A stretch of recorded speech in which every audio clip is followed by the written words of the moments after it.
Bonjour à tous. Alors aujourd'hui, on va se pencher sur les Panini Illusions 2021-2022. Donc les Illusions, c'est probablement mon set préféré depuis que je me réintéresse au trading card de sport, donc depuis 2-3 ans. Donc, hop, au dos, on a une impression donc classique, cartonnée. Hop, et à l'avant, on a une surface, donc comme Panini sait bien les faire, qui réfléchit donc la couleur en restituant le spectre. Une des raisons pour lesquelles j'aime beaucoup cette collection, c'est que c'est une des rares de Panini à utiliser deux photos. Je vous ai mis quelques exemples.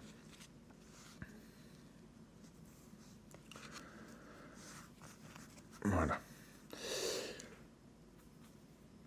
Donc une autre de ces raisons, c'est le mélange entre le fond, donc imprimé en noir et blanc, et la photo donc de premier plan qui, elle, est tout en couleur. Donc j'aime bien le contraste. On notera que les photos de fond sont des photos de buste, voire même des plans américains. Donc les plans américains, c'est jusque la mi-cuisse. Avec un motif qu'on voit là, comme ça, qui a été très probablement réalisé grâce à la fonction macro, si je dis pas de bêtises, de Photoshop. En fait, la fonction macro, c'est comme un magnétoscope. Donc vous allez cliquer sur enregistrer, vous allez faire des manipulations, donc des déformations, des mises à l'échelle, des décalages. Vous finissez votre enregistrement et ensuite vous répétez les actions que vous avez faites pendant que c'était enregistré. Donc on remarquera aussi que sur certains inserts, ils ont utilisé cette technique-là également.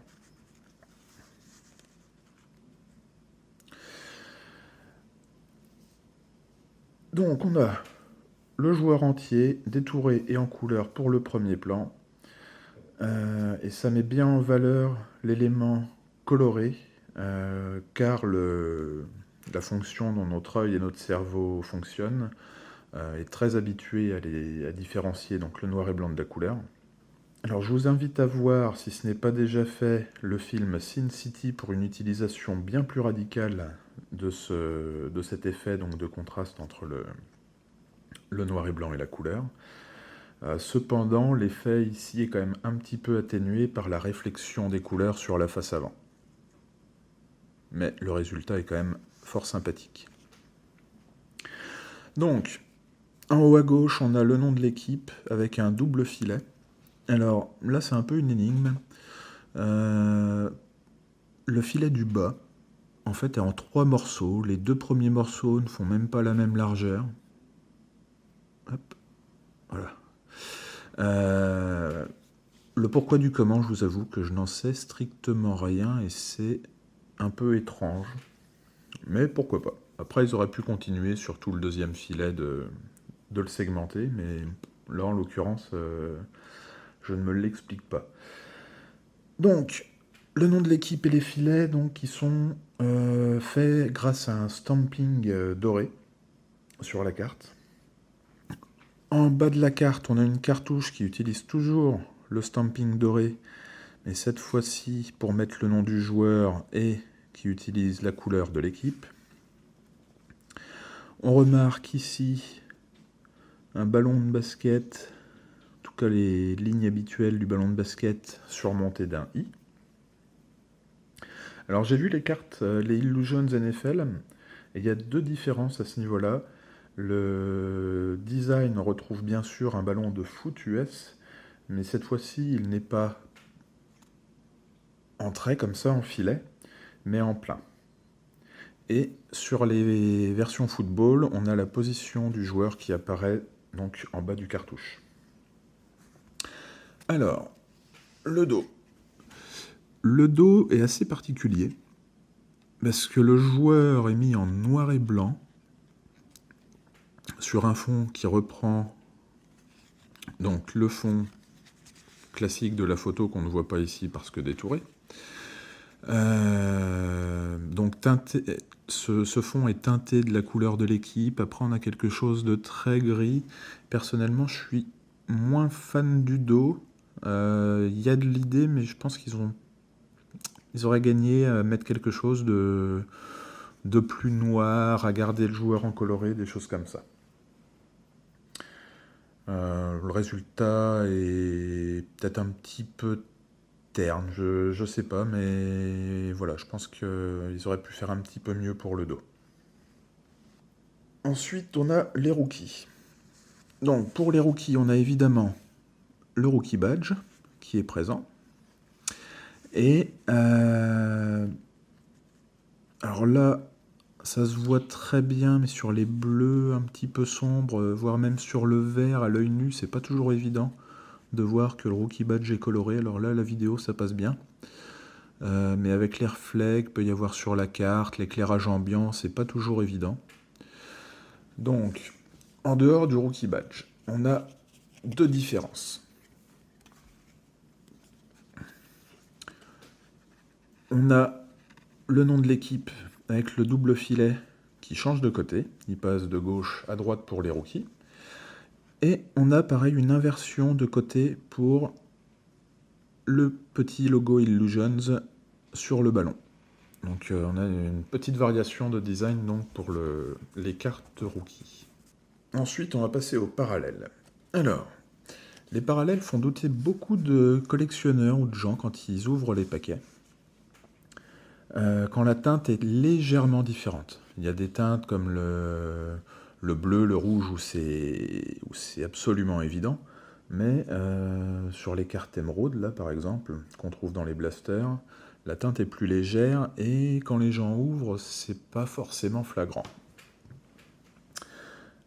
Alors, par rapport à ça, vu le nombre de fois où j'ai entendu la remarque, je ne doute pas que Panini fera un peu plus attention avec les teintes à l'avenir.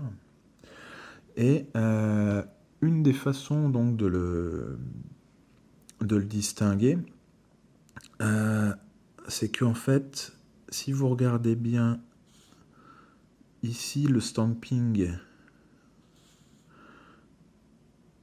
sur le nom de l'équipe comme sur la cartouche est doré et apparaîtra toujours doré, alors que là, sur les parallèles, on a quelque chose d'argenté. Alors avec les reflets multicolores, c'est pas toujours évident, mais on peut distinguer la différence comme ça.